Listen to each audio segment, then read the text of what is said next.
Ei pessoas, tudo bem? Meu nome é Bianca e sejam bem-vindos ao Nebulosa de Flores. Para quem não sabe, o Nebulosa de Flores ele é um blog que eu fundei em 2017 e esse canal deveria ter inaugurado lá em 2017. Quem acompanha o blog sabe que a última postagem foi sobre a nova série da Netflix, O Grito Origins, e eu decidi trazer um formato em vídeo dessa análise que eu fiz no blog, justamente porque eu sei que muitas pessoas preferem o formato em vídeo. Então, essa análise é sem spoiler, eu vou tentar trazer os pontos negativos e os pontos positivos dessa série e no final você pode se decidir se você quer ou não assistir esse terrorzinho na quarentena. Antes da gente começar essa resenha, por favor, deixa o like, se inscreve no canal e compartilha esse vídeo com alguém que tá em dúvida se assiste ou não a série, ok? Vamos lá então.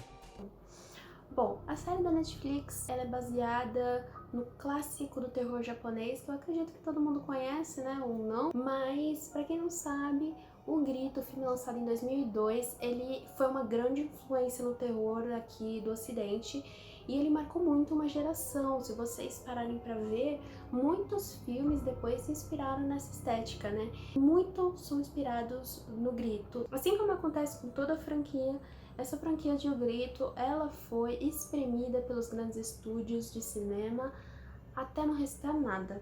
Inclusive saiu um filme aí do Grito nesse ano, no começo do ano. Eu não assisti o filme, mas eu soube, assim, por unanimidade que a crítica não gostou, o que eu já imaginava, infelizmente.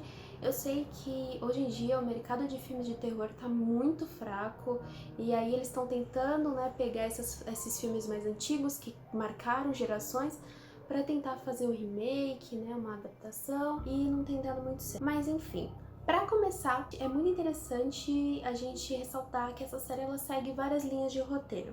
A primeira linha que o roteiro ele nos apresenta segue a história de Odajima, um homem que é investigador paranormal e descobre o caso da Haruka Honjo, uma menina que depois de se mudar para Tóquio para trabalhar, começa a sofrer estranhos eventos sobrenaturais no seu apartamento, o que a obriga a morar com o namorado Tetsuya, que começa a agir estranhamente depois que ela começa a morar com ele, o que desperta ainda mais a atenção do detetive, que decide ir a fundo nesse caso. A série ela nos apresenta vários outros personagens que dão início a outras linhas de roteiro. Essa é uma coisa que eu particularmente gosto, eu já vi vários filmes que seguem essa tendência, né? Vários roteiros assim, ou seja, você tem vários personagens, eles seguem os seus próprios caminhos, mas no final todos acabam se entrelaçando ou descobrindo algo em comum, fechando todas as pontas soltas. É uma boa tática para você prender a atenção do público, mas é uma boa tática quando você consegue fazer as coisas bem feitas, o que não acontece, infelizmente. Então a gente tem aí uma mistura perigosa, muitos personagens, pouco tempo de tela e um roteiro confuso, ou seja, um roteiro que não desenvolve esses personagens, o que é um problema para uma série de terror, porque se você não cria vínculo com esses personagens, quando a tensão acontece, ela não atinge a gente, ela atinge o personagem, mas como a gente não tem aquele vínculo, a tensão ela vem muito reduzida ou quase nula pra gente, pro espectador.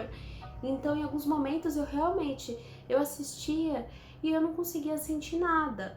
Mas como se já prevesse isso, os produtores, né, o diretor, a série é completamente apelativa para violência. Então você tem assim coisas que, a meu ver, nem eram necessárias, tá? Muitas cenas assim desnecessárias de violência extrema, simplesmente porque você não sente nada pelo personagem. Então eles apelam para uma violência absurda, porque já que você não sente nada pelo personagem, você pelo menos assim vai virar cara porque não aguenta ver o conteúdo violento dali. Então você tem violência contra a criança, você tem estupros, tem uma cena de estupro muito forte, você tem mutilação, muito terror gore. Então, assim, a série é isso, é apelativa e o conteúdo que deveria ser o teor principal, que é o conteúdo sobrenatural, infelizmente perde tempo de tela, perde ênfase e acaba perdendo sentido, porque não é bem desenvolvida. Falando um pouco do aspecto fantasmagórico, eu fiquei muito decepcionada porque eu senti que isso foi deixado de lado e perdeu muito da identificação com a história original. Porque assim, quando você assiste o filme original, é muito interessante o filme lá de 2002, que ele é completamente teor sobrenatural. O medo que você sente, a tensão que a gente sente, é pelo teor sobrenatural da história. É pela história de fantasma, sabe? Não pelas outras violências, violência sexual, violência verbal. Não, a gente sente pelo pela proposta da história, pelo foco da história. Então a gente tem aqui uma... não me senti no universo de O Grito nesses momentos, o que foi um grande problema. Mas assim, vale ressaltar uma coisa que é importante. Quando você faz uma adaptação, você está se propondo a fazer algo novo, baseado na obra original. Então elas não precisam e não devem ser iguais. O problema é que quando você está fazendo algo baseado em uma obra clássica, um gênero clássico de terror, que é o terror japonês, né, que tem a sua estética, tem a sua identidade, é importante você trazer os aspectos principais para manter a identidade da obra, para você conseguir manter as pessoas e despertar um sentimento de nostalgia e de tensão, para fazer elas reviverem aquele medo que quem assistiu na época sentiu. Né, que foi justamente a sensação que eu estava esperando sentir. Então é muito importante você trazer essa essência, o que infelizmente eu não senti, pelo contrário, em alguns momentos eu tive que pausar para realmente tentar entender se eu estava assistindo uma história de O Grito, porque os aspectos estéticos, muitos se perderam, e os poucos que apareciam era tão pouco explorado, era tipo só uns segundinhos ou só o comecinho, que parecia que eu tinha sido colocado simplesmente por obrigação. Eu não senti assim, eu não senti que aquilo deveria estar ali, eu senti que alguém jogou ali, foi uma conveniência de roteiro, simplesmente porque o roteirista precisava dizer que aquilo era uma história do universo de O Grito, senão ia ser só mais uma história de fantasma qualquer, e essa não era a intenção da Netflix. A proposta dessa série da Netflix é trazer uma origem, afinal, como começou a maldição da casa da Kayako, que é a história apresentada original, né? Como começa a maldição na casa? Por que todos que entram na casa são amaldiçoados, né? Por que todos que entram na casa são assombrados pelo fantasma da mulher, da Kayako? Por quê? Eu senti que em muitos momentos essas perguntas não são respondidas, mas eu tentei relevar. Eu senti que eles mudaram muita coisa e simplesmente depois mandaram para produção. Mas e aí a gente entra em uma parte que é um outro ponto que eu gostaria de ressaltar, que é as conveniências de roteiro. O roteiro, como eu já apontei ali em alguns outros aspectos, ele é problemático. Mas apesar disso, vale a pena ressaltar um ponto muito interessante, que é o desenvolvimento da linha de tensão, que é um desenvolvimento das cenas de tensão. Porque o que acontece? Apesar da gente ter muitas cenas explícitas, o caminho até essa tensão acontecer, principalmente nas cenas de sobrenatural, é muito bem desenvolvido. Eu senti que essa construção de cena, principalmente nas cenas de tensão, do sobrenatural, elas foram bem construídas. A ambientação, a trilha sonora, você tem o posicionamento dos personagens em cena, né? Muito bem feito. Eu acho que assim, é uma forma de prender o espectador, cria tensão, a gente sente aquela tensão, essa criação de cena é boa, não tô falando de atuação. Atuação eu achei robótica. Como eu não criei identificação, vínculo com os personagens, fica um pouco difícil. Eu assisti no áudio original, então eu não sei como é que ficou na dublagem, se deu uma ênfase maior, né, no sentimento desses personagens, mas eu senti que no áudio original japonês a gente não tem tanto sentimento na voz, tanto sentimento na atuação mesmo, o que diminui um pouco a tensão. Mas a ambientação de cena, a mise-en-scène ficou muito bom. Isso é um ponto a se ressaltar.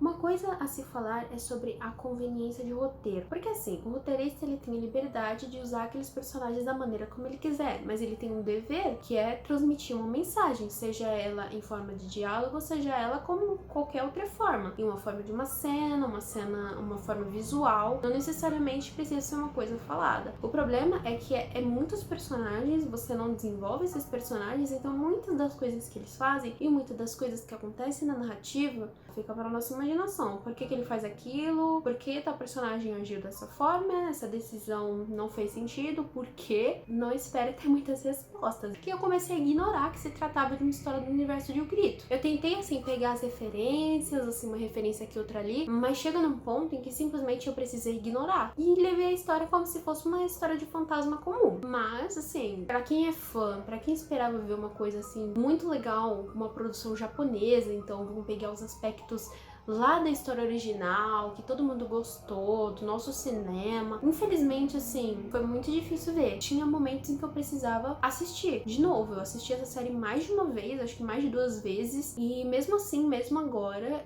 fica difícil mesmo compreender algumas atitudes, não tem explicação. Então eu entendo completamente quando as pessoas falam sobre a confusão narrativa, porque é um problema também de roteiro. Eu entendo que, assim, a história, ela tem um tempo de desenvolvimento longo, ela tem um tempo de tela curto, mas o tempo de desenvolvimento dela é longo. Ela se passa em um intervalo longo de anos. Então, não tem como você desenvolver esses anos, então você faz pequenos saltos no tempo. Só que ela faz esse salto quase a cada episódio. Então fica um pouco complicado de você entender as coisas que aconteceram até lá. Você não sente que o tempo avançou. Você sente que, assim, um episódio é em um ano, o outro é no outro ano, mas parece que foi ontem as coisas que aconteceram no último episódio. Porque as pessoas não parecem ter evoluído, a forma de pensar delas tá igual, a ambientação tá igual. Eu entendo que, assim, o intervalo de um ano pro outro não muda muita coisa, mas é interessante mostrar que aquilo foi um tempo e não só tacar um letreiro na tela de ano, sabe, com um número. Você tem que desenvolver, mesmo a cronologia sendo corrida, você tem que saber desenvolver essas transições, né? Então foi uma coisa que confundiu muita gente. A série, ela faz saltos no tempo, depois ela volta, aí eu acho que ela salta de novo. Então, assim, é bem confuso, eu precisei assistir 2 vezes pra entender essa cronologia dela, apesar de que, assim, ela tenta seguir uma cronologia linear, mas como ela segue vários personagens, a gente fica muito confuso, principalmente quando as coisas estão dentro da casa, né, casa amaldiçoada, porque aí sim, aí é que as coisas começam a ficar muito confusas. Você vê uma coisa que aconteceu ali, é como se as linhas do tempo elas se misturassem um pouco. Eu acho que nem é tanto a questão da cronologia que confunde, mas é a questão de como o roteiro ele coloca essas histórias, essas linhas que ele resolve seguir, esses guias, entendeu? Porque você tem várias linhas de tensão dramática que seguem alguns personagens, alguns estão entrelaçados, mas outros nem tanto. E no final, quando todos eles deveriam se entrelaçar para fechar as pontas soltas, isso não acontece. Isso é muito complicado quando você resolve fazer isso. Eles quiseram fazer um negócio assim, seguir várias pessoas que no final estão ligadas à casa, seja diretamente ou indiretamente, mas eu sinto que não funcionou justamente pela questão de que você acaba deixando o sobrenatural em segundo plano para exaltar as cenas de violência, para exaltar os conflitos entre alguns personagens, conflitos que muitas vezes não são sequer explicados. Quando no final, a história principal, que é a história da casa, como a maldição começou, por que a série tem o nome Origens, a gente não vê isso. É como se tivesse ficado lá pra baixo das prioridades de roteiro, o que foi uma pena, assim. Eu fiquei muito triste, mas não surpresa, infelizmente, sabe? A impressão que eu tenho é que esse roteiro não era pra ser de grito, e aí eles modificaram pra tentar trazer essa coisa antiga e tentar trazer essa parcela de fãs que ainda assistem, né? Mas é isso, gente. Essa foi a minha impressão da série. No meu blog eu dei nota 2 de 5 estrelas, porque eu esperava mais, mas ignorando que se trata de uma história do universo de O Grito, é uma história de fantasma interessante, é uma história assim que se você gosta de terror gore, se você gosta de algumas aparições, uma coisa assim, uma aura de mistério, é interessante. Dá menos de 2 horas assistindo ela direto, então se você quiser assistir algum terror na quarentena sem muita pretensão, sem muita expectativa, pode assistir, assim, eu não recomendo. Se você gostou, deixa o like, já dá aquele engajamento na minha resenha. E se você ficou curioso para tentar ler a resenha com um pouco de mais detalhes do que eu falei aqui no vídeo, é só clicar no primeiro link que você vai direto pro meu blog. Tem muito conteúdo lá, já que esse é o primeiro vídeo do canal sobre séries, HQs. Então, para quem gosta do assunto, para quem é nerd, por favor, fique à vontade. Se você tem alguma recomendação de vídeo, alguma recomendação de série para mim assistir, ou de HQs, de livros para mim ler, por favor, pode deixar nos comentários, sinta-se à vontade aí para falar. E é isso, gente. Muito obrigada por ter assistido esse vídeo. Até o próximo, que vai sair semana que vem. Tchau, tchau!